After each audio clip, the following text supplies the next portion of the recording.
Welcome back, everybody, to the Beggars Canyon Boys, episode 29. Yes, episode 29. uh, Another great episode, super special. It's me and Ryan back again to talk to you about some Star Wars content today. Some very special content. The 2003 to 2005 Clone Wars micro series that aired on Cartoon Network. Little 3 to 5 minute episodes for the first two seasons, and then the last season they're longer, like 15-minute ones. But yeah, we just watched it. Really cool bridge between episode 2 and 3. Leads right into our next episode of Revenge of the Sith. And I think it holds up pretty beautifully. Genndy Tartakovsky is who directed this and is the main creator of it. But we got some other names and things to shout out to. But let's just start off. Ryan, what did you think about this? It was awesome. Really, really cool. Everything. I mean, like every aspect of watching this, the storytelling, the fight choreography, the animation, the music, all really good, really compelling. I mean, I didn't realize this came out on Cartoon Network. Yeah. Which is crazy to me because not that Cartoon Network isn't like high quality with their cartoons, but this feels, I don't know, it feels really different. And it like I said in the beginning or when we were watching it, feels like they had so much budget that they poured into this because everything looks perfect. Yeah, I mean, they might have, and it may be, because of like the short episode length, like, they're releasing only 30 minutes of content over the course of a whole year, versus 20-minute episodes every week or whatever. That could have something to do with it, but I do agree. It's super high quality animation. All the fights are so clean too. And what's really nice about them too, because it does get noticeable sometimes in shows or movies or things that have a bunch of fights. If like, I don't know, the reactions aren't proper, or like the counters aren't correct. Like you can get a real sense of that. Yeah. And like the strategy of sword fighting. I feel like, man, Star Wars is crushing it. I did not expect that. Like, really, really good. It feels so, like, well thought out. Like, pretty much every lightsaber fight is like, oh, okay. Like, it all makes sense. It's not. And I have not yet seen so much, like, Jedis using both their sabers and the Force in fights. Mm-hmm. And that is such an awesome combo. Because it's like, you've got your, like, close quarters combat, but also kind of this, like, weird in-between projectile ability that you can do.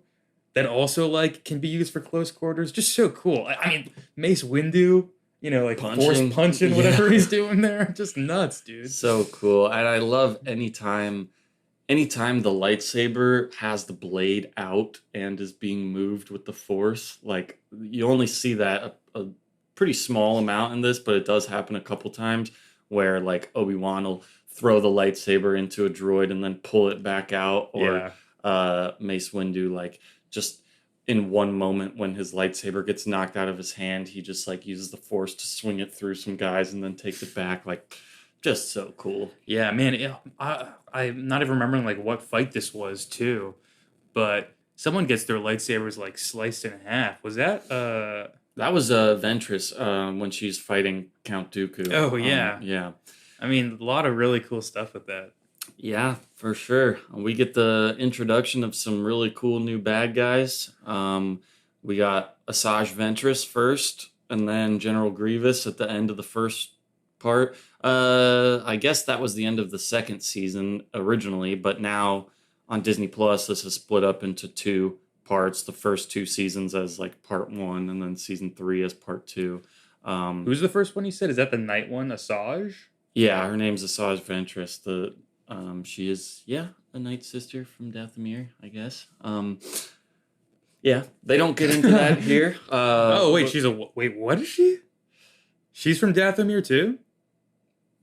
Yeah, yeah. I guess I was gonna say they both had the same neck, so I was like, that does seem like an intentional choice for like making these be the same species, You but talking about the same neck as the in other like the Darth Maul comic that we read, or no, I mean, wait. Okay, so we're talking about the character who was like jousting, right? And has is like purple inside and oh, no, no, no. I was talking about the girl like Sith apprentice that Anakin kills.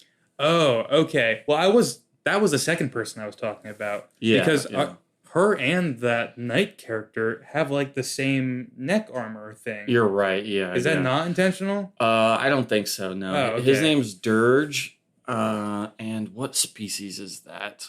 Dirge is a fearsome Genndy bounty hunter who was active during the Clone Wars. More like Gen dead, am I right? Boom. Yeah, well, literally, big boom. Obi-Wan exploded him from the inside.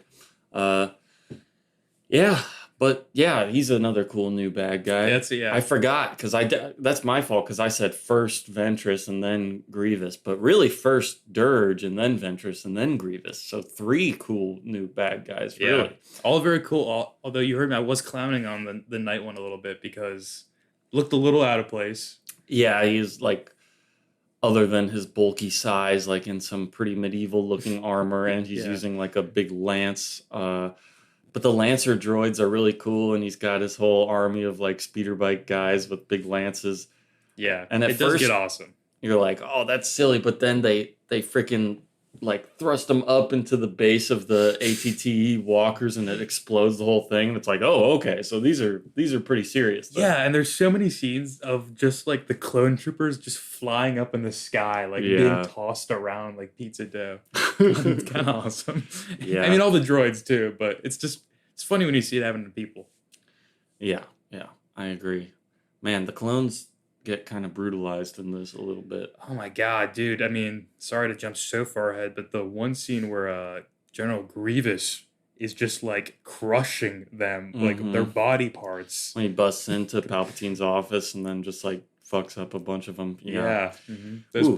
poor clone troopers. That's probably the most violent part of the whole thing, like, because you actually see most of the time when like people other than droids are getting killed, it won't show the actual impact of it because it is still like a kid show and everything. But there you saw like the slices through the body and everything. Yeah, you also see like it was only like a couple times in all these episodes it happened where you would like see an actual clone trooper's skin. Yes, I was gonna say. Yeah, and that was one of the moments too when either he sliced up or he just uppercutted him. Like the helmet comes up a little bit. Yeah. You see the skin. Yeah. I think the only other time is that one shot where the guy picks up the helmet and puts it on and you see the back of his head for a second. But, Yeah.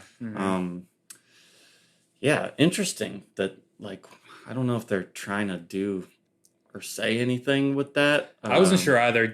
I was like, maybe it was just to set up that kind of cool shot that we closed with there, where like Grievous stomps on the actual helmet and it just like, shatters. Yeah. Which, like, in my head, I was like, man, it feels like they wanted to do a curb stomp here, and they were just like, we can't do that.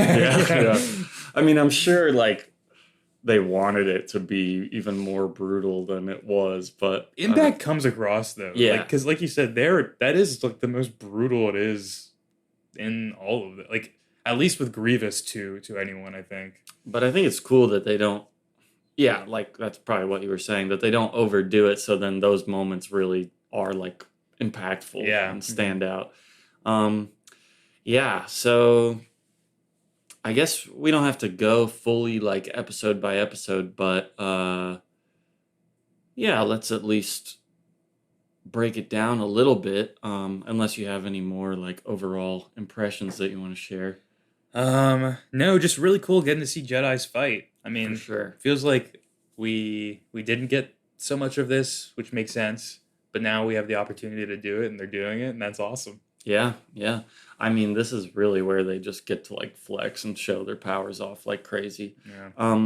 I guess I will say before we start, we got some other people to shout out. The other like writers slash storyboard artists slash character designers for this. Brian Andrews He would go on to do a bunch of storyboard art for the MCU, and now is going to be the showrunner for the Marvel Zombies Oh, animated series that's coming out. And he worked on like What If and stuff like that, which I don't really like the way those look, but whatever. hey, Marvel Zombies though, man. There's a part in my heart that is so excited for that still, despite everything, because it was my first Marvel comic ever. So I'm Yeah, like, oh, please just like have something good in there for me. it was one of my first too. I remember reading that in second grade and being like, this is absolutely crazy. Like, just those covers alone are enough to like be like, what is going on? It's really funny too. Sorry, this is like such a tangent, No, no. but I remember like continuing that series and reading. That was like my intro to Marvel, all of that, and I read Marvel Zombies Return, which I don't know if you read that iteration. It's like the fourth one, I think. Oh, it's like the anthology one. Yeah, where they go Yeah. and they just like kind of parody classic stories, but doing Yeah, like the yeah. zombie verse. Dude, and Spider-Man shoots all his veins Yes. out. Oh, Yes. dude, and he punches through Mysterio's helmet and pulls out his creamy braids. Yeah, yeah. Yeah, that one was like awesome and I loved it, but I just thought they were all original stories like at the time and not like I didn't know there were other like older ones they were referencing, which most of Marvel Zombies is now, like when I go and look back at it. Right, right. It is. Yeah. I mean, most of the alternate universe stuff is pretty heavily rooted in like reference to classic stories, but hey, it can work without you knowing that stuff or that, and then that means it's still a good story. Oh, yeah. Then we have Derek Bachman. He most recently did the Looney Tunes The Day the Earth Blew Up, that new movie that just came out. I almost watched it the other day. Yeah, I wanted to see it. I don't know if it's even in theaters anymore, but Yeah, it was, well, last week it was. yeah. And then Paul Ruddish, who Say no more. I know the guy. you do? Ant-Man? Yeah, oh yeah, Paul Rudd, yeah. Yeah. But hey, no, the other guy did the storyboards for Ant-Man. So no, but this guy, do you know like the newer Mickey Mouse shorts that they put out, or like that new style of Mickey Mouse that they have? Is it like the Simpsons crossovers with Disney stuff? No, no. Then no. He kind of was like the main guy behind that. Okay. And these guys all made. Do you remember the TV show Symbionic Titan on Cartoon Network? No. Well, that was like a Tartakovsky show, but Cool those name, guys though. worked on it too. Yeah. And then Tartakovsky, we should shout out. Obviously, I mean he's the most famous of all those guys, but Samurai Jack, Dexter's Laboratory, Symbionic Titan, and then Was that on Cartoon Network? I've never heard of that one. Yeah, it Wow. was. It was only one season, I think, but it's a pretty cool show. And then Primal is like his more modern thing. Have you ever watched Primal? No. Oh, dude. I mean, if you like this art style and everything, and you want to see like some amazing action and it is truly like super violent and stuff, like Oh, you should watch Primal. It's just about a caveman and a T-Rex that team up to like go on adventures in a crazy like prehistoric world together. Okay. I mean, I don't remember it so much, but I used to watch Samurai Jack all the time too, and I remember loving it. It's great. Yeah. And the revival show of Samurai Jack was really cool too. Oh, I didn't know they did one even. They did like in like 2016, 2017. Was he part of the project? Yeah, yeah. Oh, okay. He still made it, but it was like on Adult Swim and it's all like violent mode Oh, too. damn. It's Okay. really cool. I mean, it's great. I'm behind on animation stuff then. Damn. He's like one of my favorite like animators, I guess. I don't know too much about like the animation process or anything, but in terms of the final product, I mean, I love him. He also directed Hotel Transylvania. If you're familiar with that. I've seen the first one. I know. Oh yeah, Not the whole trilogy. no, me neither. Yeah. I actually haven't seen any of them. Okay. But I've heard the first one is like pretty good. It's actually. fun, yeah. Yeah. Mm-hmm. I know Adam Sandler and Selena Gomez are in there. Anyway, yeah. So that's the main people who worked on it. Well, my compliments to them. Thank you Yeah. for that. I enjoyed that a lot. They did a great job. So we begin with Yoda kind of giving us an overview of the Clone Wars. Count Dooku has more planets falling to under his influence, I guess. The Republic is losing allegiances, and the war seems to just kind of be in a holding pattern. Oh, we can liberate some planets from the droids and the separatists, but then others fall, and like, what are we even doing? We're just fighting, really. Yeah. And the first few episodes of this are very, anthological. Is that a word? I don't think so. Well, maybe. Anthology I like it. esque, Yeah. we'll say. With a little bit of a driving narrative throughout them, but we jump around a lot. The first episode after we get the kind of opening thing is the ARC Troopers one. So good. I mean, it kicks off with an absolute bang, like, because it's super bombastic and crazy in the opening, like jumping around between all these planets, music. Then it's like, Anakin and Obi-Wan go to Molinus to liberate this city. Huge, army battle. And then Obi-Wan's like, hey, ARC Troopers, you guys go off and do your thing. And their mission is to take down this anti-aircraft gun tower in the middle of the city. And then everything goes quiet, and it's just the sound of the ship going through the streets, and then it gets shot down, and then they come out, and then they're doing all their tactical stuff. Oh, it's great. Yeah, looks pretty good. Love seeing the ARC Troopers. I really stands out immediately when we're watching this. I know we talked about this a little bit as it was happening. Them doing like their coordinated hand signals and everything. Mm-hmm. God, dude, just looks so cool. Like the strategy of it makes sense. The clones are I'm just so surprised by how awesome they are because Yeah? I don't know, man. Coming from the comic universe, I'm sure you can understand. Like clones, bit of a red flag. Yeah, Like yeah. it's like, oh my god, what are we gonna like? How derivative are we gonna get with a story here? Like, but It's super interesting, I Yeah. think, in this. I mean, they are just like really cool and badass on a surface level. And then if you start to like dig a little deeper, it's like weird and very like, yeah, I mean, we've talked about this a little bit too, and we talked about it in Attack of the Clones, but very morally questionable, like how the Jedis treat them and their relationship with the Republic and everything, because they are like full-on human beings, essentially, that are just sort of being treated like expendable, like infinitely reproducible cattle or Yeah. fodder, I guess. it's crazy. I feel like the Jedi's will just be like, yeah, just throw a bunch of like clone troopers at this or whatever. Yeah. I mean, they're not so like cavalier about it, but They kind of are, Yeah, though. well, Like, to some degree, yeah. But it is weird, and I can't. I feel like it's got to be addressed at some point, and I can't wait for it because you do like also see little glimmers of personalities in some of the clones, mhm. and like even the thing like the one ship that had the painted on front. Yes, Like, yes. oh well, the clones did that presumably, right? Yeah, Like, yeah. I mean, they're all full, alive people. I mean, it must be weird being a clone, like born in a lab and then you're raised around all these guys that look exactly like you and have the same brain as you, but then like, of course, everybody's going to be a little bit different just by virtue of having different individual experiences and everything. And like, I don't know, it's pretty fascinating. God, dude, when are we getting a clone defector? Um, There is so much fun stuff you can play with, like with the concept. So yeah. it's cool. I'm excited to see where they go. I feel like they can do some creative stuff with it.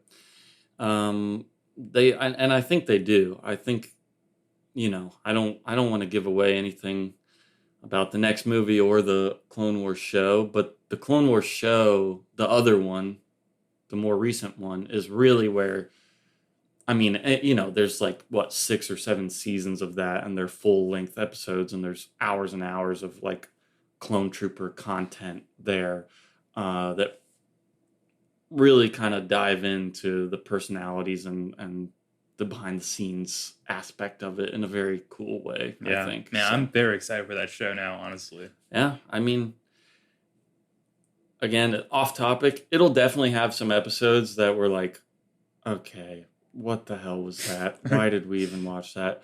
but the highs are so high. Yeah. It's worth it. If we can get like somewhat close to what we just watched, I'll be very happy. Oh yeah. Okay. I would say there are moments in the other show that I like better than this. Wow. Okay. But, Crazy. But hey, that's all I'll say about it for now. I don't want to say too much. But yeah, you've got, this battle on Molinist. Obi-Wan's leading the ground troops. Anakin's leading the starfighters in space above the planet. Yeah, we had Anakin and Obi-Wan's vehicle there too, or a spaceship, I guess. Right? The blue starfighter. Or do they all just wear those like commander helmet or like the little, I don't know what you even call it, like little headset things? Mm-hmm. Yeah. Oh, okay. Well, the Jedis do when they're in the ships. I thought it was for that only that one ship though that Obi-Wan had. Oh, no, I don't think the so. case? I don't think so. That whole time I was like, oh, he's in Obi-Wan ship. Yeah. Well, Anakin's was blue in this one, but it's still. I mean, I understand why you'd think that because both of them had R4 in there too. Yeah, don't even bring up R4 right now, dude. Rest in peace, ridiculous. Buddy. Yeah, by the way. Yeah, crazy. Yeah. Yeah. So, like we mentioned, Dirge earlier. Sandhill, the leader of the banking clan, made R4 your background. Okay, very nice, very cool. Is that what you were doing on your phone? That's a nice surprise. Wow, I was not expecting that. And hey, your little your sparkling water can kind of looks like R4 too. Oh, dude, that's sad. Tan with the red top. Oh man. No. God. Okay. Dude, that's like what Anakin did to one of the members of the Techno Union. Oh my God, you're right. Yeah. That's at the very end of the whole thing. Yeah. Man, Anakin's so cool, dude. He's really well characterized in this too, and Obi-Wan too. Yeah, I mean, I agree. For something that's so action focused and doesn't have much dialogue, like they really do a good job of making you feel who these people are, in subtle ways, and just the basic wordless storytelling of this is so impressive. I feel like it's not just cool looking, which it is cool looking, but it's also just classic visual storytelling in a really effective way, I think. Yeah, it's really good because there is a lot of things where it's okay, just the visual of it looks really amazing and is indicating something, and then there's also, like you said, a lot of just wordless moments between the characters where it'll be I don't know, someone will take an action and that will be enough said, Yeah, that'll be sort of the look to them, and it's usually Anakin kind of messing with Obi-Wan a little bit, but right, yeah. But you're absolutely right, and man, there's subtle characterization choices for Mace Windu in this that are pretty interesting too. I think I'm really jumping around, but I feel Ventress, the just. You know who she is now? Okay. She is the Night Witch lady. Yeah, the Anakin kills. Ventress. Yeah. Okay. Not her name is not said out loud in this, so it's okay to not know. But that is what her name is. When she's talking to Count Dooku and he introduces her to the hologram of Darth Sidious and everything, she's just doing the little walking droid that his hologram was on. I guess. I thought you were doing the doggy paddle. Yeah, when you hold a dog above water and they start doing that. Yeah. No, but that would be cute if I just did that randomly. Yeah. Anyway, yeah, that would be silly if I just did that randomly. You're losing it, man. She's yes, the Jedi have grown arrogant and, stuck in their ways or whatever. Man, Mace Windu, maybe this was not even intentional by them, but I think the fact that he would paint his starfighter purple is a sign of arrogance that they are not willing to admit to themselves. just like a small thing, and it's not like necessarily a bad thing for a person to be like, I like this color and I want to make my ship look like that. But like, Well, is there a reason for lightsaber colors? Like, if we start there, like, do they have any explanation down? Well, I guess two questions. Sorry, but no, no. down the line, do they have an explanation? And at this point, did they have an idea of it already? Well, it kind of depends, like, on which piece of media. Different things will say different things, and and they kind of contradict sometimes, and also other times it's like, no, it doesn't matter at all. Okay. What would the lore master tell me? What would the lore master say? I honestly, I don't know. But in my head, and it's not just made up, it's from like video games and other things. The blue is more Jedi that are combat focused, Jedi defenders. They are super skilled with the lightsaber. And then the green is more Jedi that are like force powerful. Okay. In general. And then the purple is because Samuel L. Jackson said he wanted a purple lightsaber or else he wouldn't do the second movie. So that's why he's got that. Wow. Okay. Well, but it makes sense. It looks really cool though, the purple lightsaber. So kind of works with what you're building too. Yeah, sort of the ego thing, like Samuel L. Jackson sort of telegraphing it into the character via that demand. Yeah, honestly, you're right. But it's like, man, like a Jedi shouldn't care about what color his ship is. You know? Yeah, true. And when they first show the new starship, Anakin getting in his yellow one, they show a ton of yellow ones in the background. So presumably, like, that's the base version of them. And certain people are like, no, I want mine to be purple. It's like, okay. Hey, I will say, in his defense, the type of Jedi that might do something like that, I would think, wouldn't be able to emulate how he is on the combat field, because he was no nonsense out there. Oh, I mean, he's not goofing around or showboating really. No, he's just taking like enemies down.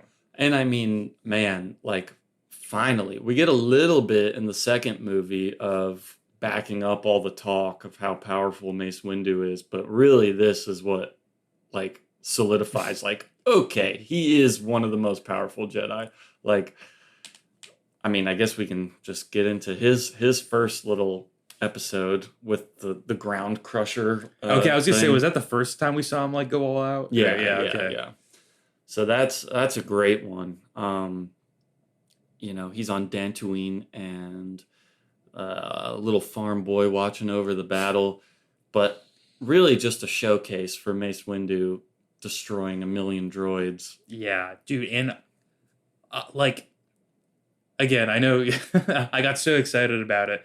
I've been waiting for the Master Arca ability. I love that they did that, dude. Makes me so happy. Genuinely. Just crushing droids with the Force. Yeah. Because again, like, it's such a small moment, but it was really well done. I thought, like, in that comic when Master Arca was like, okay, there is like sort of this older Jedi technique that like you guys don't know yet, which is really funny that he didn't teach them when they needed it. But then he dies right there. Yes. But it's like, man, it's cool how, that old technique, it exists. So it's totally possible someone like Mace Windu could have picked that up. And maybe that's not like, they're not even trying to do like, that's what it is. But I'm going to connect the two things because they're basically the same. Pretty much. I mean, I don't know if like they read that comic or whatever when making this, because it just makes sense as something that Jedi would do with the Force in battle anyway. But I like the connection too. I think it's cool. Yeah. Man, I mean, I know we already talked about it off mic, but the moment where he pulls all the screws and nails out of one of the super battle droids and it just kind of falls apart, and then he like throws all the pieces of it into another crowd of droids and just destroys them all that way. Dude. Amazing. Looks and so it's force good. punching. That is the coolest thing, I think. It's like, I don't know, something so awesome about it. It's almost like time freezes while he speeds up and just like annihilates them there. Yeah. And he's like, when he lost the lightsaber the first time, I was like, all right, like, dude's gonna be struggling a little bit against these. He almost seemed more powerful without the lightsaber, honestly. Like, punch annihilating them. Absolutely. And the sound is so good there too, and like the way the metal's like denting and everything. It's Yeah. just super satisfyingly done. Oh, I did this like one of the opening shots of this whole thing. Not even this episode. Sorry to go No, backwards, no, no. but is Palpatine. I love what they did in the beginning when he's like, putting his fingers together, and Mm-hmm. then the sound effect they added was Yeah. like, I don't know what it is, like nails on something or whatever, Little but clicking though when he's like yeah, doing that. Yeah. I mean, man, like the quiet moments are so nice in this. I mean, and even in that episode with Mace Windu, like at first he's just destroying a bunch of droids, and then the ground crusher thing shows up, and everybody stops fighting. There's no music, like no sound other than just like the humming of this massive ship, and then everybody looks up, and just a huge shadow goes over them. It's like, God yeah. damn, it's so cool. That weapon also is the ground pounder, whatever it is. I don't know. Yeah. Does that have a name? Possibly. I'm sure. I say possibly. I guarantee you it Sure, does. it's probably like 5 books that have it now. Yeah. But that thing is really cool and really scary. I thought they did a good job of like exemplifying how terrifying the effect of that is. Mm-hmm. Like the way, like, because it would hit the planet with such force that it would like cause a ripple in the ground that would like then trap everyone who got caught in that like in the hole that it creates, and then they would just stomp on it again. Like the watching the clone troopers just tumble down into that and Yeah. then get just stomped like an elephant, dude. Oh yeah. It's Like, scary. Like, yeah, I feel bad for them. yeah, those are called What would it be? seismic tanks. Okay, I guess. yeah.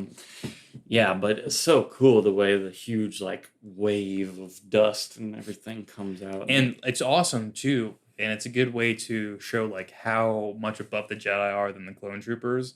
Because Mace Windu is just like hopping over those like they were waves, really. Like, yeah, yeah. but it's messing up all the clone troopers. They're going again another spot where clone troopers are just flying across the screen. Absolutely. Man, I guess that's yeah, a little later, but I thought that episode came at the beginning, but I guess that's a little later in the show. But anyway, it doesn't matter. Um, yeah, we've also got like Kit Fisto fighting underwater, some cool Oh yeah, underwater force abilities. I mean, that one is, I guess, on the more forgettable side just because it doesn't have to do with anything else, and comparing it to the rest of it, like there's cooler stuff, but it's still a cool part. yeah. I was really excited to see like some underwater combat. I remember Yeah. like honestly watching most of this. I feel like my mouth hurt after. I was smiling a lot because it was like it was fun, dude. It was Yeah. exciting. Just showing you cool stuff that you would want to see. Like, Yeah, yeah, I know, and I feel like we've been doing this for such a long time now, and we've talked about Star Wars so much, and we've read all these comics. It feels like a reward to get to see some of the cool like aspects that we've seen in comics, maybe like put on the screen in a visual way, or just mhm. like things we've talked about with the Force. Now, like they're starting to actually be able to get to a place where they're implementing these ideas. Yeah, Just so yeah. fun, dude. And it's, I mean, and that's the beauty of like a cartoon like this too, is like you can do whatever you want. It's pretty much without limitation. People criticize this for like, oh, it makes the force overpowered. What are you talking about? Like, I don't really see that. And I mean, I guess, yeah, like Yoda smashes two huge ships into each other or whatever, but like Yoda could do that. I Yeah. feel like. Yeah, I was gonna say that was the only moment I would call out for that, just because it does. But I think it's more so a weird moment in the Clone Wars movie, or sorry, what is the Attack of the Attack of the Clones. Clones? Yeah, I'm yeah. gonna mix all the clone titles up. No, it's I know. understandable. Attack of the Clones. But we talked about it last time. But it's just like Yoda is like has no urgency at the end there, Yeah, and yeah. it like throws me a little askew of like how he is with the Force, because it seemed like he could, yeah, just like stop Count Dooku there. Yeah, But- for sure. Holding a little pillar and Count Dooku's little tiny ship, the Solar Sailor. Now, though, I do think though I'm curious how this builds in the third movie, because maybe we won't see like people like Mace Windu fight in the third movie and whatnot. But if they do show him fighting, I don't know. I feel like it's going to be a little difficult. Maybe I'm wrong. Maybe like they can emulate it in a way, but Yeah. I don't know. The translation of what we just saw feels like it may not work like in live action. That would be tough. Well, all those punches and everything like Yeah, that. I could potentially see it working though too. I don't Yeah. know. Yeah. All right. Well, I'll let that remain to be seen. But I also think it's funny how, I mean, Obi-Wan does this and Mace Windu in this. They do so many flips in the air, like unnecessary corkscrews while they're spinning in Yeah. the air. Which Literally, is cool. the throat dude. There was one scene where he's also fighting some of the droids and whatnot, and he turns around and starts like lightsabering behind his back, Oh. and I'm like, there was no like real reason to do that move, Yeah, but it's yeah. okay. You look cool. I mean, I feel like there are a lot of moments in this that don't have a reason other than they look cool. Not to say that that really overshadows like well motivated moments as well. I was gonna say, I feel like a Um, lot of them, even with like the fancier build-ups, it does look like they're trying to like emulate a combat style at least. So Yeah, it's like yeah. it to me, it feels like it makes sense. Yeah, I would say most of it does. I agree. There's just a few things like those corkscrew flourishes and like Yeah. certain like spins and things. That's like, okay, well, there was no reason to do that. But maybe it plays into the arrogance aspect of the Jedi. Yeah. They're showing off. That's true. Yeah. Um, And I do feel like Obi-Wan and Anakin both have like the different style of arrogance to them. yeah, You know, it's like yeah. Obi-Wan's not free of that. No, he They- he thinks he's hot shit, like Yeah. for sure. Mhm. And he is.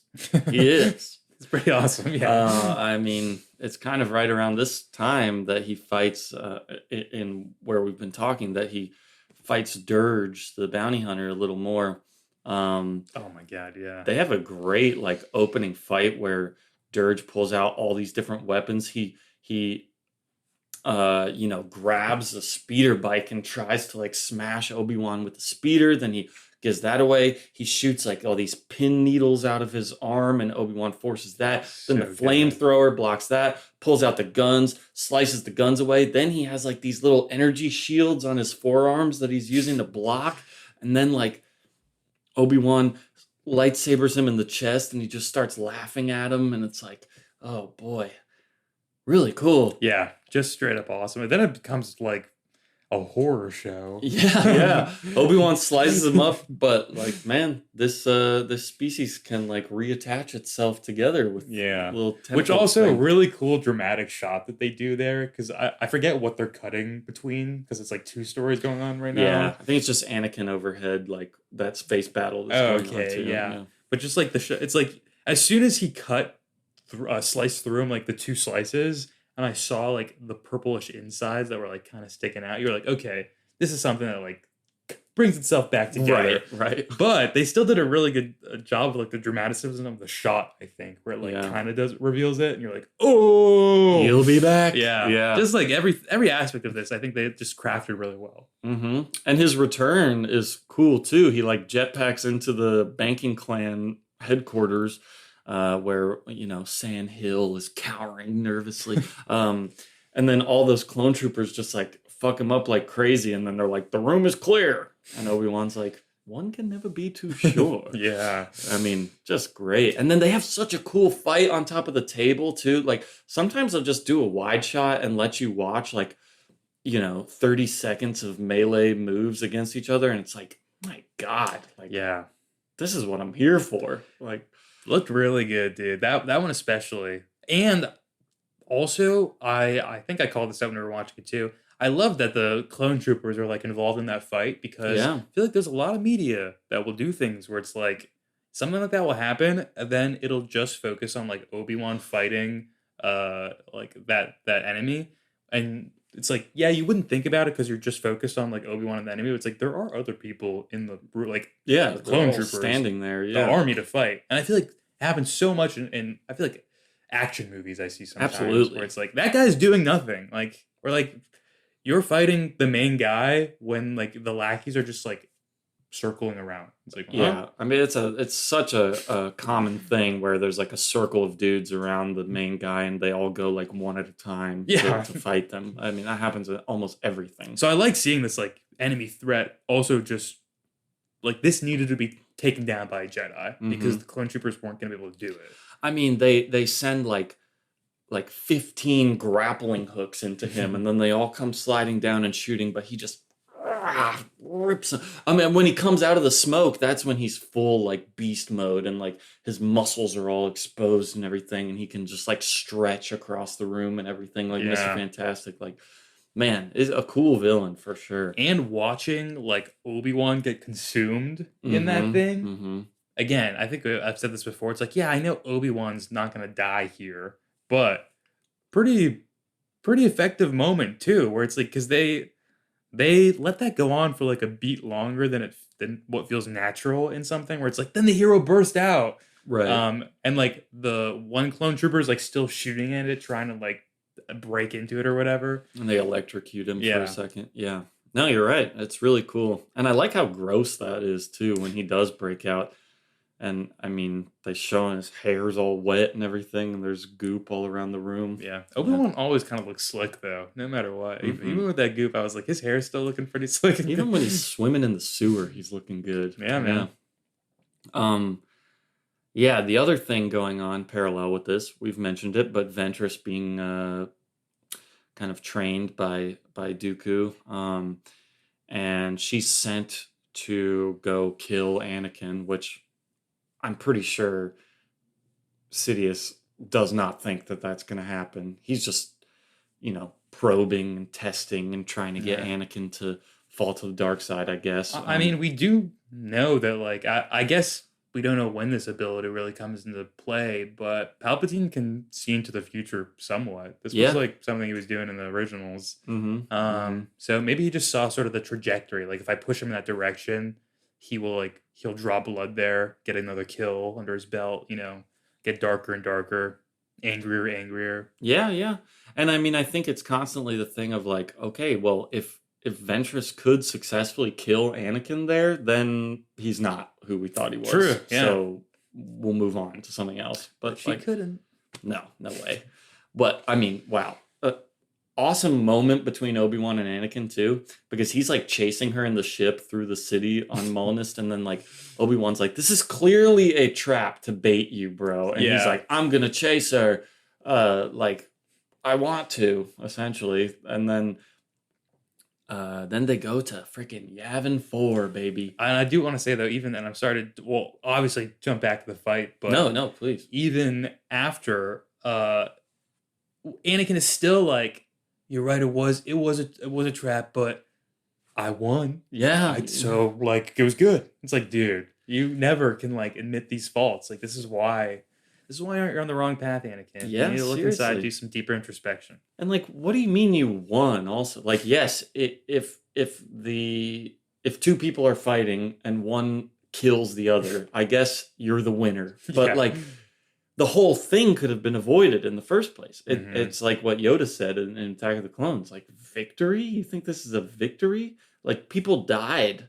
Like, it's a conflict. There's no victory. Yeah. Bro. Like, and you know what? That is kind of like a thread throughout this whole thing, because there's even that moment earlier. I forget again exactly what they're doing here, but it's when Obi-Wan is like, they're finally, Anakin and Obi-Wan are like brothers working together. And Obi-Wan is like, okay, there's other ways to get what we want done than fighting. And Anakin has like kind of a joke response there where he's like, darn, like I love fighting or whatever. That's no fun. Yeah. But he's kind of like actually does think that. Yeah, he loves it. He loves it. Like he was made for the Clone Wars, bro. And I mean, that's like the montage that happens at the beginning of the second half is like just him showing that he's like more powerful than like 3 Jedi Masters combined going up against these droids, and they all get trapped in those bubbles, and then Anakin saves them. Yeah. And it's like, bro, he was just made a knight, and we've got 2 members of the Jedi Council right here that you just fucking saved. But, whatever. It's kind of crazy. This is a really like random Star Wars thought, but you just made me think of it, so I gotta ask you, because I feel like potentially we may know, or you may know the answer. The rat tail that Padme keeps. Yeah. Do we see that again? Like, does that come back? Where does that exist currently in the Star Wars universe? Where is it? That's a good question. I honestly don't know. It might come back in something that I'm potentially forgetting, or maybe just haven't read whatever comic book it shows up in or whatever. But it is pretty funny that she puts it in the box with the necklace. Yeah. Um, Ooh, maybe in one of the Disney sequel movies, like an older Luke finds the box. yeah, He's like, yeah. "Oh, it's my dad's." Whoa, there's some force energy I can interpret off of this Yeah. rat tail. Yeah. Yeah. Cool moment though when he gets knighted and Yoda cuts the rat tail off of him. Yeah, I don't know really. It shocked me, but I think I gasped there. I was like, "Wow." Yeah, yeah. I don't really know why, but it was powerful. Yeah. And it's like, oh, okay, he's not a little boy anymore now. Got a scar. Yeah, yeah. Lose a rat tail, gain a scar. Hey, save a horse, ride a cowboy, right? I just wanted to. That's what you were saying, right? Yeah. Yeah. Okay. Well, anyway, so Obi-Wan sends these clones after Anakin when he's chasing Ventress to Yavin 4.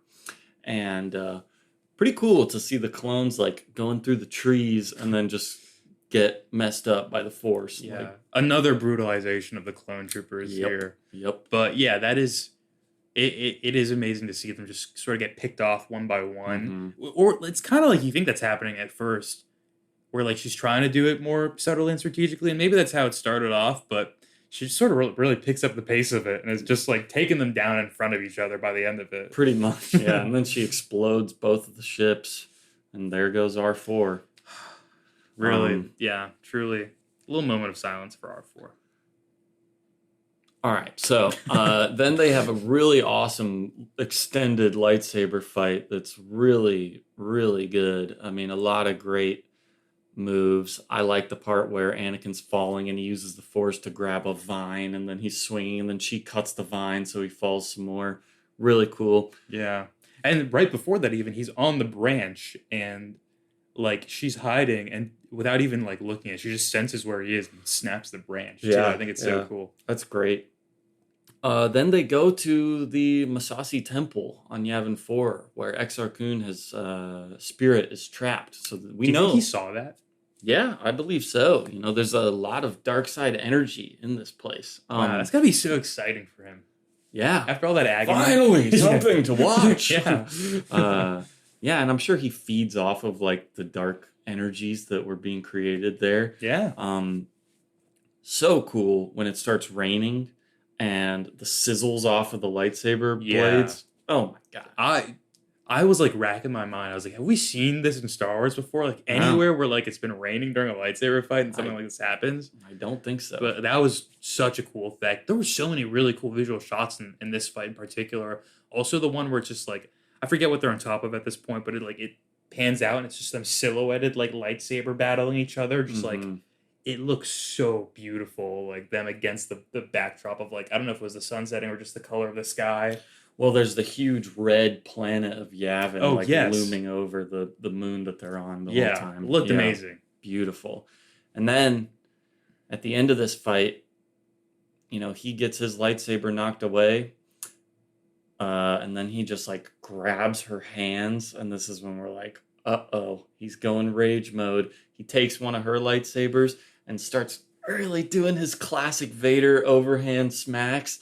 And right as he's like delivering the killing blow, we get these flashes of like monochromatic on black background images of like Qui-Gon, Obi-Wan, Yoda, and it's like, no, don't do it, Anakin.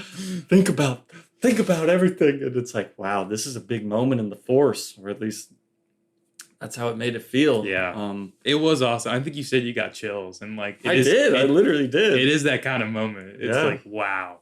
Man, it feels very cinematic. Again, dude, this was so enjoyable. I did not come in today kind of expecting like to leave with the movie feeling, but I do feel like I just watched another Star Wars movie, and one that I really, really liked. Well, I'm very, very happy to hear that. Yeah. And I would have done it too if I was Anakin. You would have killed her? Mm-hmm. Yeah. Yeah. Okay. Way earlier. Well, you could have tried. Would have succeeded. She's pretty tough, though. She is formidable. Obviously, Anakin's like the best, but she's pretty tough and puts up a good fight for a long time.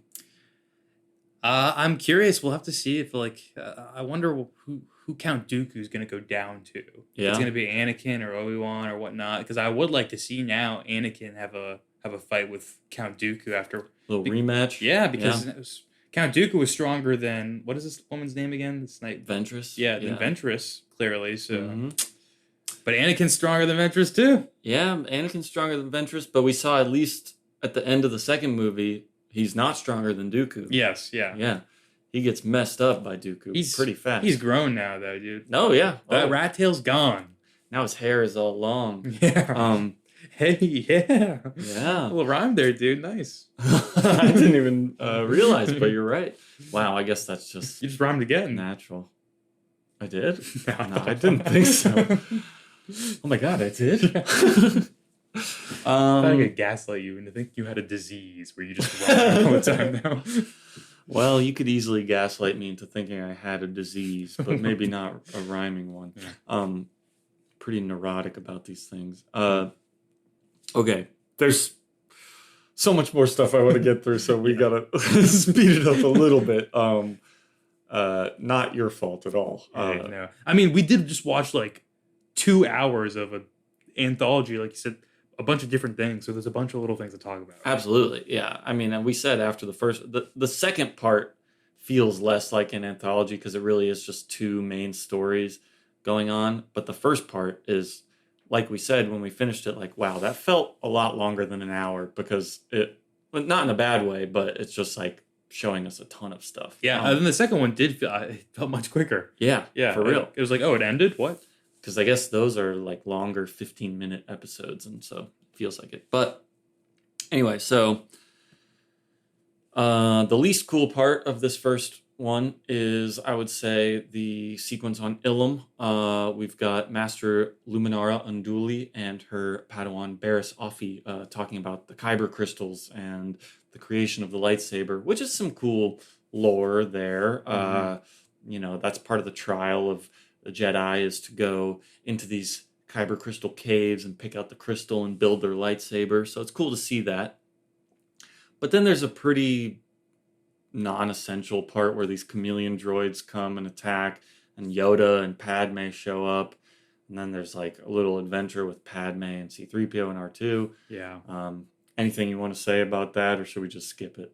It was just like, maybe if it was isolated in its own thing, like outside of the pacing and everything of what was happening in all the other ones, I could be like, okay, like cute little story. But I don't know, felt out of place. Yeah, it's not even awful or anything. It just, like you said, compared to how amazing so much of the other stuff is, it's like, I don't really want to watch C-3PO right now, bro. Yeah, I was going to say, as things get cooler also with Star Wars, I'm getting more and more annoyed when we like cut to C-3PO goofing off, you know? Well, I also think they just had the tone in the originals of C-3PO.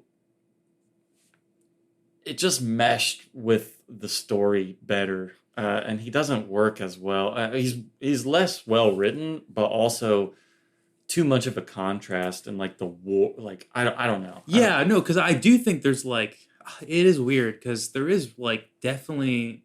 I'm gonna go back on what I just said a little bit because there is room for like catharsis when you have like tension being built up here, like dun dun dun dun dun keeps building. So like someone being funny like that would be some tension release, so then you can build up that tension again.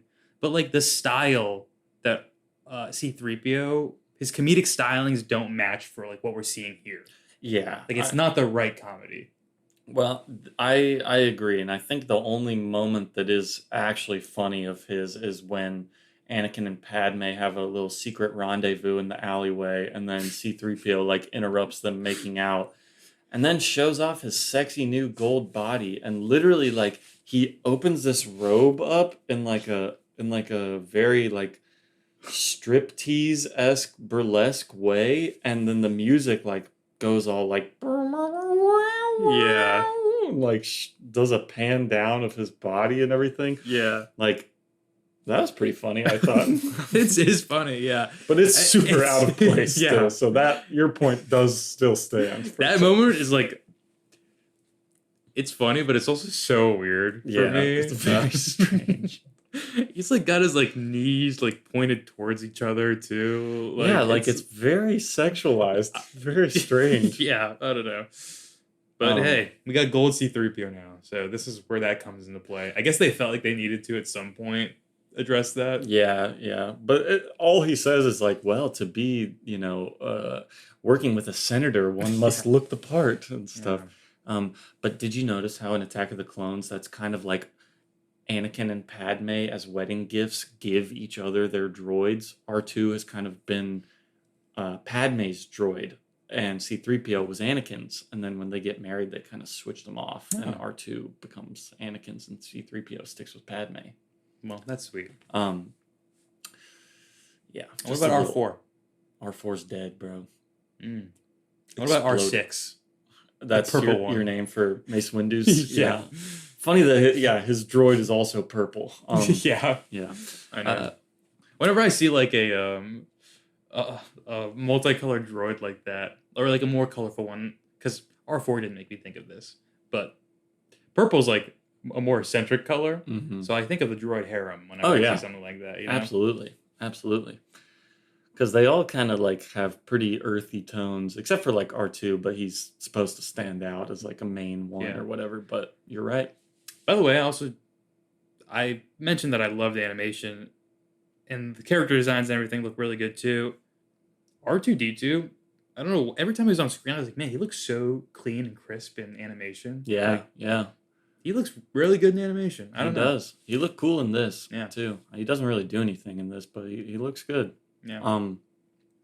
Okay, so I think we'll have less to say about the second half of it in general, but the end of the first half is the introduction of General Grievous, new character here. Very cool the way they introduce him, I think. Yeah. These Jedi are all huddled up, terrified in this collapsed structure. We've got Kiadi Mundi, Shakti, and Ayla Secura, and then some expendable random guys. Yeah. It was. I was gonna say though, it was really nice to see like a Padawan there. Yeah. You don't because I feel like we haven't so often seen like Jedi's with their mentors in this series. Like, right? No, not much. Trying to think of anyone else, or even in the. Does anyone else? Yeah, there's not really any other Jedi Padawans that we see. I mean, Barasafi with Luminara in the Kyber Crystal Caves. That's true. But I was thinking not a more- lot though. I was thinking more so from the two prequel movies that we've seen Oh, so far. okay, But okay. yes, Well, if we were real technical about it, they are in one shot at the very beginning of Attack of the Clones when they're having that meeting in Palpatine's office. oh, okay. And They're there. I guess all Yoda's little students would be considered Padawans too, right? Yeah. Well, they don't technically have a master that. Yeah. Well, that's Well, what are they then? younglings. They're Okay. younglings. All right. I'm just trying to remember if we see other Padawans, right? But I don't think so. I think you're right. We don't see a lot of that. Yeah. But yeah, super cool the way they build him up as a threat, and like the stomping sound or just the little like robot leg motion sound, and then they're like, where is he? Like he must be right on top of us, but I can't Yeah. see him. Like, and then he delivers on being scary too. Like, he comes in and kills most of them, beats the other guys in the fight. Kiadi Mundi's the only one who kind of can go toe to toe with him. Yeah. But even without the clones showing up to help, he probably would have gotten killed there. Seems that way. Yeah. Yeah. So cool when Grievous starts like using his foot also to hold the lightsabers, and he's Yeah. kind of like flipping around and everything. I Yeah. cannot wait to learn more about this character because he's not just a droid, right? I mean, No. yeah. I won't spoil anything about his backstory or anything, but it's not just and I imagine why you're saying that is because of the close-up on his eye Yes. that we get, and you see like the red skin Which under the eye. his face just looks so cool also. Yeah, Gosh. yeah. And it's terrifying. Like when it just sort of peeks down. Oh, Mhm. dude. Mm-hmm. Horror shot. He's an imposing guy Yeah. for sure. Or like when he was on the elevator later, they made this less of like a scary moment than I think it should have been, but like him crawling down on the elevator to get them. yeah, him like running at the speed of the Yeah. elevator. I was yeah. like, oh my god. Also, that Sorry again, jumping way forward. No, that's fine. But that one storm, I thought this was going to be a bigger thing. That stormtrooper, as they're like going down the Clone elevator, Trooper. or oops, wow, I can't believe that's the first time I've done that. Honestly, he shoots at General Grievous through the glass, like from the inside to the out, and it seems like that should blow up your elevator. Yeah, probably. But like it doesn't. Depressurize it or something. I mean, they're going like 500 stories. Your ears would explode. I know. I was like, the physics don't really, but okay. All that happens is Palpatine like coughs and blows the smoke away. Yeah. Yeah. Grievous is really cool in this, though. One of my new favorite characters, honestly. Nice. Well, I'm glad to hear it. Very imposing, very cool. I like that he like keeps his cool, but he seems to also love the violent game of it. Mm-hmm. Like, he's really he collects lightsabers that he kills, True, so yeah. he's a vain guy. What does Count Dooku say? He's like, don't just be thinking of your trinkets, though. Yeah, Something yeah. Like that. Mm-hmm. You're too focused on that. But like he's jealous of Dooku because he can't use the Force. Yeah.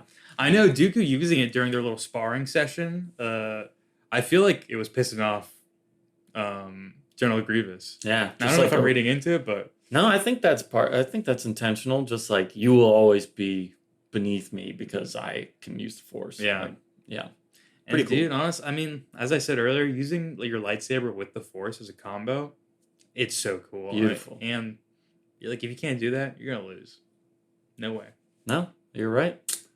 I mean, that's why. Like he can beat Jedi, but not like the most power. Like he couldn't go toe to toe with Mace Windu or something. Well, yeah, we saw. Yeah. We saw. Mace Windu crushes his lungs there and Mhm. he starts coughing. Another, as you witnessed, a very excitable moment for me, just because, again, I was like, my mind has been making all these connections, being like, okay, you have all the pieces, please put them into place. Like, have Mace Windu try that on General Grievous, and I'm so glad they did it, dude. Yeah, like, me too. It's cool. Star Wars is really, it's been very fulfilling lately. These past things we've watched, man, it's so good. I'm glad. I'm so pumped for Revenge of the Sith. I mean, Yeah, man, I think I'm gonna love it. it's gonna be really fun. I Mhm. think. Can't wait to see Vader suit up for the first time. I'm assuming we get that in this third one.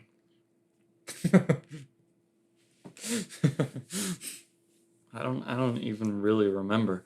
It was surprising though how much they did in just this Clone Wars story. Like a lot of that could have been a movie, I think. Like Yeah. they could have done another trilogy with like the storyline in here. You're right.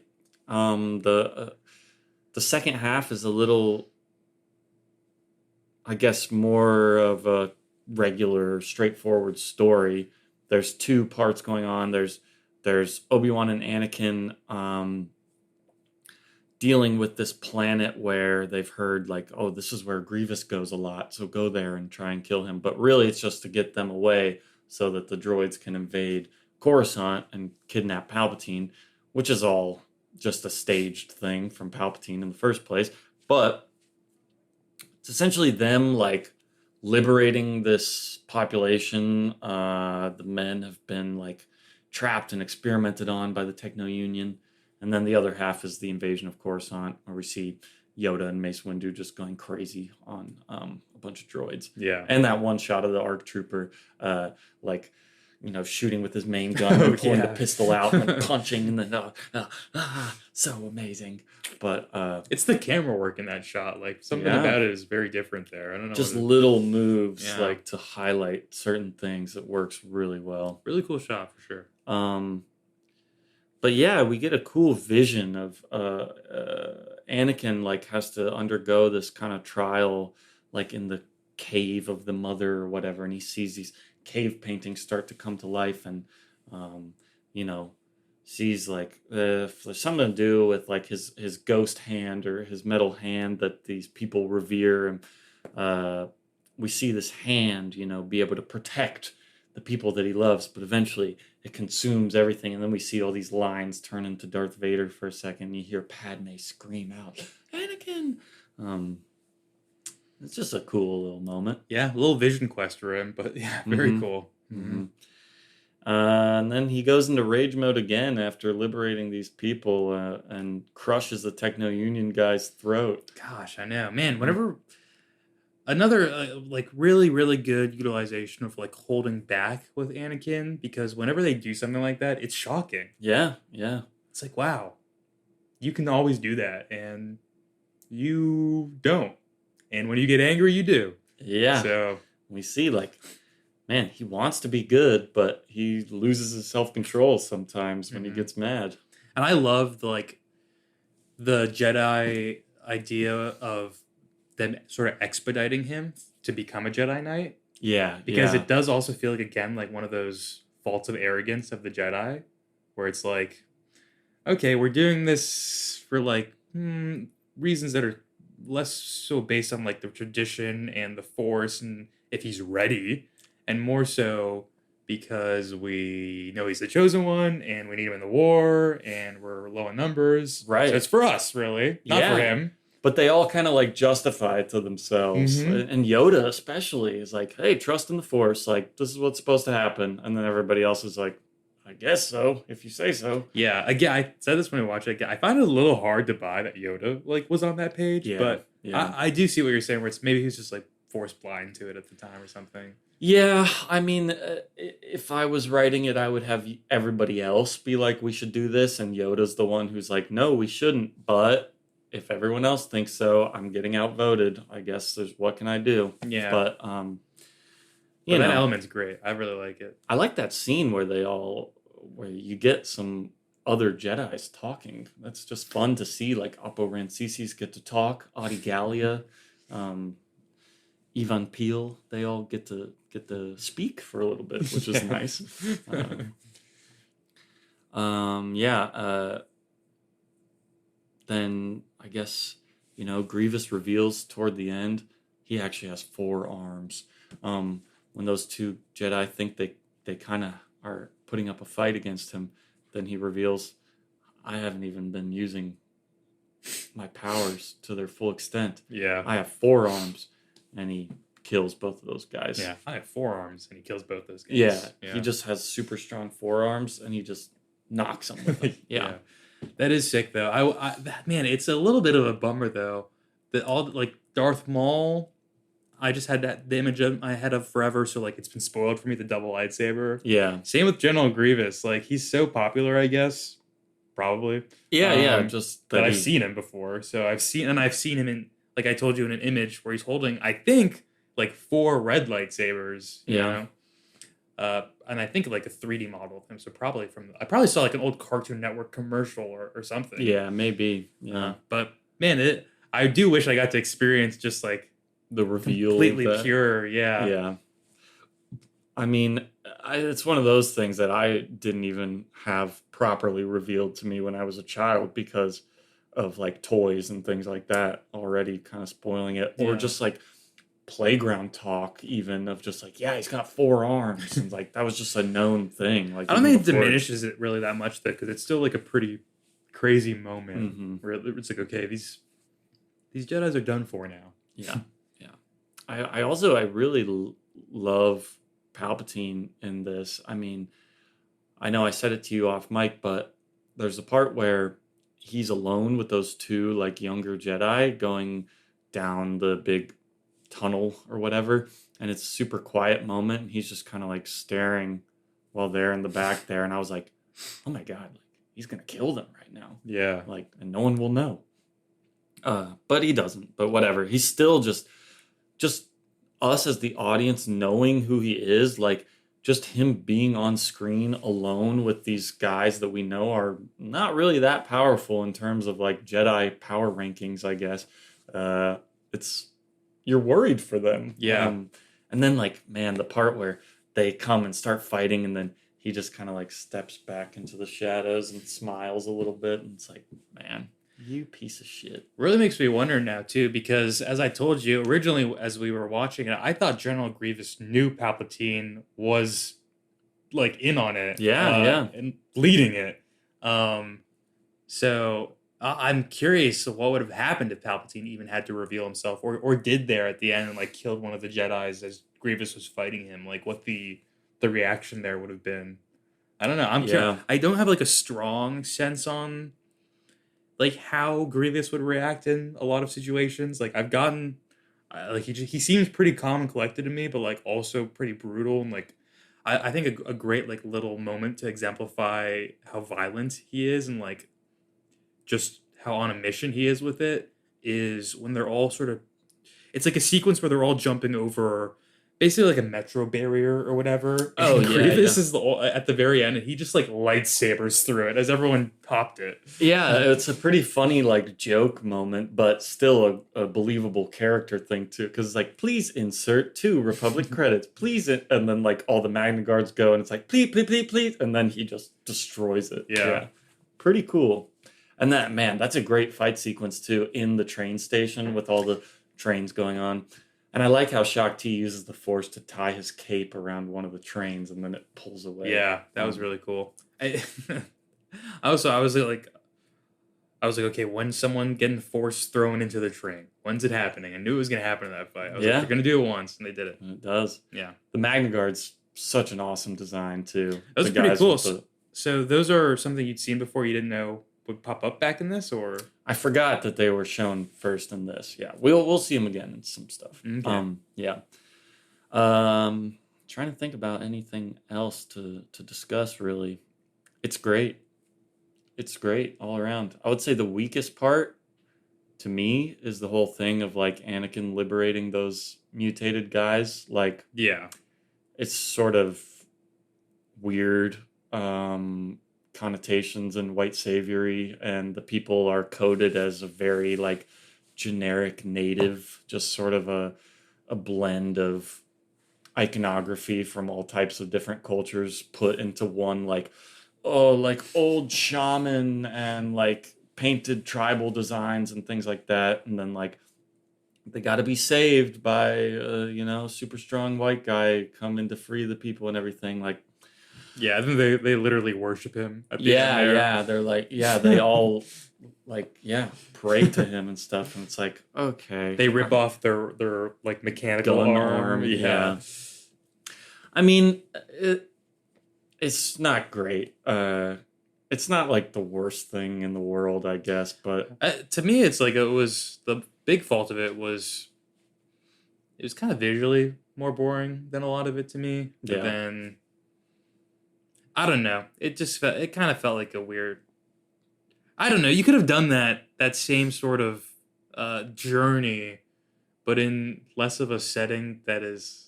I don't know. I'm just repeating what your point is basically about it just being like a copy and paste of like Native American and other elements in there. yeah, Just makes it feel like not Star Wars. Also, I don't know why they keep doing things like that because super like earth coded. Yeah.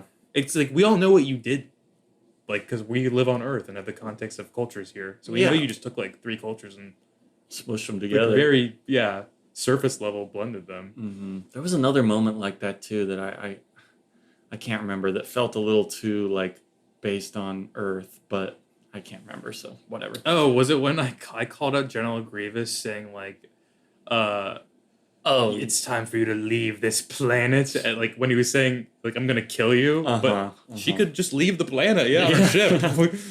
for real. That's not what I was thinking of, but that is a funny moment too. I can't remember, so it doesn't matter. But it's kind of a repeat of the moment after Anakin kills Ventress, but I always love any Obi-Wan and Anakin talking to each other just because of truly how we don't get that much of it. And whenever we do, it's so nice. I love their relationship. I find it so fascinating and cool. Yeah. But like you get that moment again of Obi-Wan being like, "Hey, you did a great thing here. Like you saved all of these people. I mean, and you reunited these families. Like good job, Anakin, and like you passed your vision quest and everything." And Anakin's all just like, yeah, thank you. But in the back of his head, he's like, I know that I slipped into the dark side there when I fucking killed those guys. Like, but I'm not going to tell you about that. Yeah. I mean, he does that a lot. And it's like, I mean, like I said, it's a repeat, or it's a similar moment to when he has killed Ventress and everything. But those really work for me. Man, dude, there is so much. Like I feel like you could talk about it forever with like analyzing Anakin and sort of why the way he is. because I feel like Qui-Gon being like, you're the chosen one, and building him up like that has made Anakin like that, where he's like Yeah. not gonna listen to Obi-Wan. He's not gonna listen to like really anyone else's wisdom, because he's sort of like has it in his head, I think, that he's meant to not rule at all in a sense, but like be the ruling Jedi. Well, he says that in Attack of the Clones, like when he's all mad after killing the Tusken Raiders and talking to Padme, he's The like, most "I will, powerful." yeah, become the most powerful Jedi ever." And Yeah. it's like, okay, bro. I mean, why? Like, why though? Why? Yeah, I will feel like, save the people I love from dying. I feel like putting the idea of it in his head, like, yeah, was it fucked it from the start. absolutely. I mean, and we get that little flashback of maybe it was just like a dream too, because I don't know if Qui-Gon and Anakin ever actually went to Dagobah. Maybe he was just dreaming about it. But even there, Qui-Gon's like, "Hey, you're the chosen one, so it'll be fine. Just go." Yeah. And then like Anakin snaps at Obi-Wan, like, "You're not as powerful. You're not as wise as Qui-Gon. Why you can't tell me what to do?" And he's like.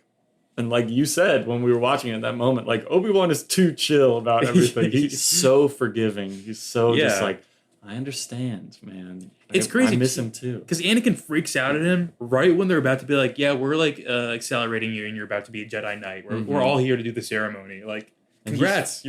You're a made Jedi, basically. Yeah. And he's like he's getting pissy immediately just because Obi-Wan called him there. Yeah, and he just assumes that it's like another chastising thing or whatever. Yeah, it is kind of like when Christopher gets I know. made in I was Sopranos. Yeah. Okay, well, any other thoughts about this show? I'm gonna be rewatching this sometime soon, I think, dude. Yeah. Really awesome. I love it. I mean, I just think it's really solid. And as I was watching it, I mean, not that I'm already on the pathway there, but I was like, man, this, and I'm sure some of the stuff that is upcoming, is really going to accelerate, like, my Star Wars nerddom. I feel like I'm about to really dive into it. Like, Yeah, I just want to, like, read a book about General Grievous. yeah, I feel like this is, like, stuff like this is going to motivate me to be like, all right, now I got to go back and look into, like, all those Jedi comics, like, this specific person or something, you know? Mm-hmm. And then one day I'll be like you, and I'll know all the Jedi names when they pop up. Yeah, you can hope. You can hope. No, You'll cut my rat tail off when I know. I love how he does like the classic knighting thing too, of like the blade on either shoulder as well. That may have actually been what I was thinking of. That felt very rooted in, but whatever, it works. They have swords and stuff, so definitely no like religious connotations that were associated with that in medieval times. No, whatever. No. Oh yeah.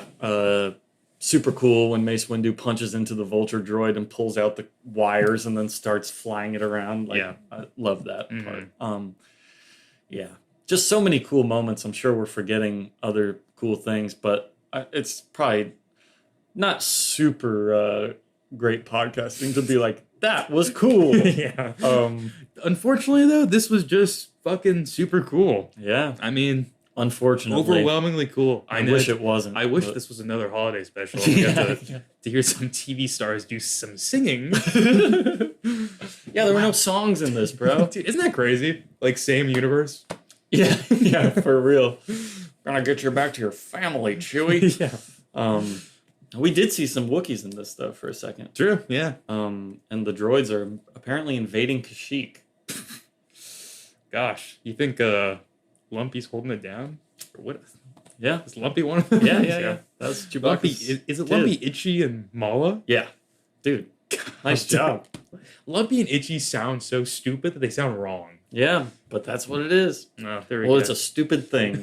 Yeah. So, yeah, but Mala at least kind of sounds like a Star Wars name. Yeah, I could buy that one. Yeah. Oh yeah, and then so,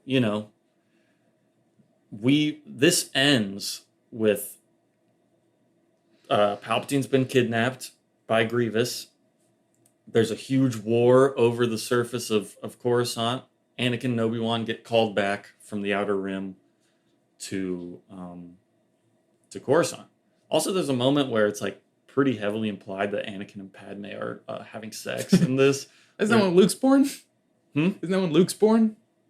conceived, you mean? Well, yeah. No, born. And Yeah. Leia too. They're twins, bro. Oh, true. Yeah, you're right. So honestly, I think that is actually what they are implying. I did kind of think that was the implication. Yeah. So, but yeah, Anakin's been away from Padme for a while, just setting the stage for the next movie a little bit. Yeah. I don't want to say too much, but he's been away from Padme for a So while. excited. There's a war broken out over Coruscant. They're getting called back from the Outer Rim to Coruscant to help God damn rescue it. Palpatine. And General Grievous is in the fucking movie. That's wild, dude. He is. I'll go ahead and tell you, he is. That's wild. I hope he has a decent portion. Yeah. I won't say anything about Damn, that. I feel like he must not get taken out in the movie either if he's in the other Clone Wars series. Unless that is like, no. What the hell? When does that series take place? At the same time as this. It just kind of like retcons or Okay. gets rid of this and it's a new version of the Clone Wars. Gotcha, okay. So General Grievous does die in the third movie. I don't think so. I mean, he might, but he might not. I don't really remember.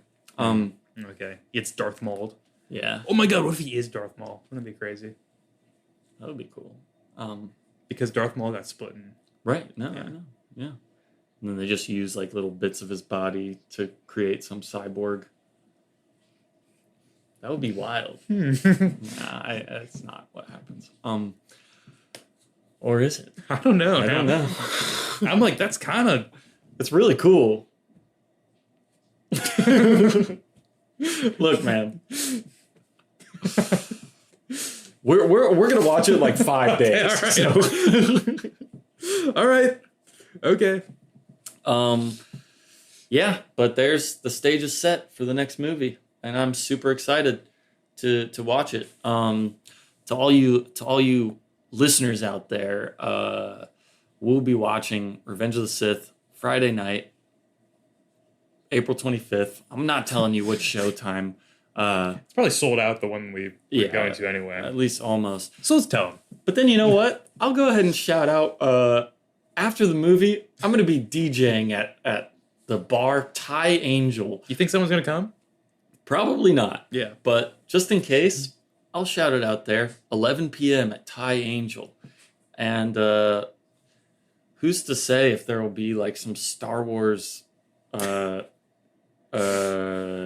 things happening during that. Wow. So, Okay, a little Star Wars remix. yeah. Anyway. Dun, dun, dun, dun, Gangnam Style. It is going to be Gangnam Style. Okay, and then real quick, because I do kind of have to go, but I just wanted to shout out a listener interaction that I had. Okay, so a podcast that I listen to, My Marvelous Year, has a pretty active like Slack community, and there's a guy, Steven, in there who is a listener of our podcast. So thank you, Steven, for listening. But he sent in the chat in one of the channels on the Slack, directed to me, a Kickstarter that was launched for The Art of Star Wars, A New Hope, the manga by Haseo Tamaki. And this is going to be like a prestige format art book with large prints and of sketches about this. And, you know, he sent it to me because he knew that we really liked that adaptation and he thought it would be a cool thing to bring to our attention. So thank you, Steven, for that. You know, that's awesome. That's perfect because I was just thinking like a summer or two ago, I supported a bunch of Kickstarters and it was really awesome to have them like all these indie comics come in. I was like, I need to do that again this summer, like support a bunch of Kickstarters again. And I'll definitely add that to the list, dude, because that art was awesome. If I get it in a hardcover, I'm going to lose my mind. Mm-hmm. I know. I really would like it too. I might support that too. That's cool. So thank you, Steven. Just wanted to shout out a listener. And thanks for listening. Yeah. Steven. Hey, Steven, what are you doing on Friday? Yeah, come to Thai Angel. Do you live in Los Angeles? Yeah. Yeah, well, anyway, Star Wars Celebration Tokyo is going on right now, too. They just announced a bunch of Star Wars projects whatever. Although, and not to, I mean, not to prolong talk about this after because I'm just curious. I saw a bunch of things being like, no one get excited because there was another Star Wars project that a trailer came out and they didn't release it ever, and it still hasn't been released. So, I mean, that has happened recently for a few things. So a few things, really.